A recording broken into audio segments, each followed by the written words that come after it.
Hi, welcome back to AT Math. Today, 10.4 Misleading Graphs and Statistics.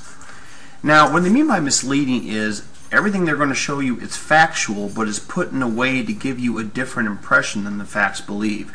They do this all the time in marketing and other things, and it's not lying, but they want to give you a certain perception. You'll find that sometimes perception is as important as truth is, as far as what people think.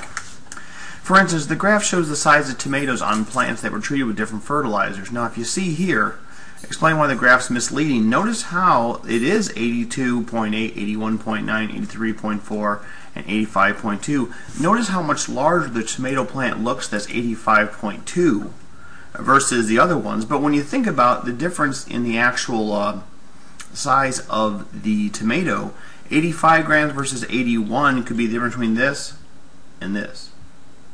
That's the only actual difference in the size of the tomato. But if you look at the plant, you're like, my God, it's so humongous. And that's what they're trying to show you. And the D looks like it towers over the other three, but it's only 4 grams larger overall. Misleading line graph. Take a look here. The graph shows the average temperature of the gasoline in the U.S. in September. Take a look here in 1993 to 2001. Explain why the graph is misleading. Take a look here. You have $1.08, $1.10, $1.24, $1.26, $1.43. Some might believe that the price of gasoline increased the most between 95 and 97. However, notice this. From $1 to $1.10 is 10 cents, and notice how they then went 2 cents per for the next 10 cents.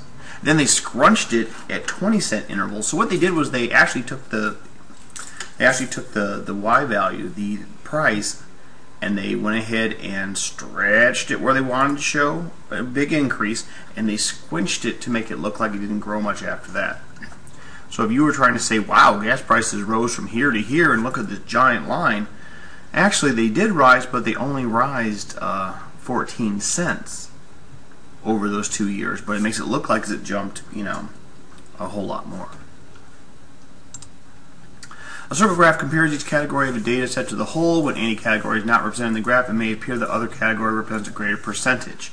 Take a look here. The graph shows what percentage of the total votes were received by 3 candidates for student council president. Take a look here, and the way you look at it, boy, you think that just Smith ran away with the election. He got a giant amount. However, notice that 20%, 10%, and 5% don't make 100%. That basically covers only 35% of the election. Based on this, if I were to look at the graph, I'd say, wow, Smith must have done very well, but in actuality, he just got 20%. So it's misleading. Statistics to me is misleading because of the way the data is collected or the way the results are reported. A random sample is a good way to collect unbiased data. In a random sample, all members of the group being surveyed have an equal chance of being selected. For instance, a researcher surveys people leaving a basketball game about what they like to watch on TV. Explain why the following statement is misleading. 8% of people like to watch sports on TV. Well, based on that, you would say, well, wow, a lot of people like to watch sports on TV. However, you have to ask, where were you? And they were at a basketball game. So clearly, people who go to a basketball game probably like watching basketball on TV. Or if you even ask people who have TVs what they watch on TV, there are a few people out there who don't watch TV on a regular basis. So basically, you're taking a very small segment of the population, and you're taking your survey off that.